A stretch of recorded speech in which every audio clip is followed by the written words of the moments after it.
Weather Service in Chicago has issued a severe thunderstorm warning for northwestern LaSalle County in north-central Illinois, southeastern Lee County in north-central Illinois, southwestern DeKalb County in north-central Illinois until 10:30 p.m.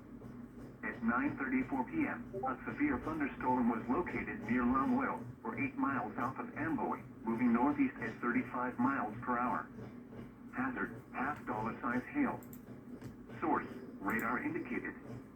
Impact, damage to vehicles is expected. Locations impacted include Mendota, Shabbona, Earlville, Malta, Paw Paw, Sublette, Woodhaven Lakes, Lee, Compton, Stewart, West Brooklyn, Triumph, and Harding.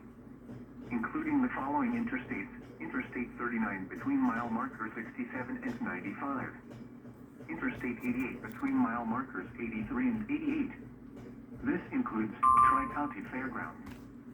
For your protection, move to an interior room on the lowest floor of a building.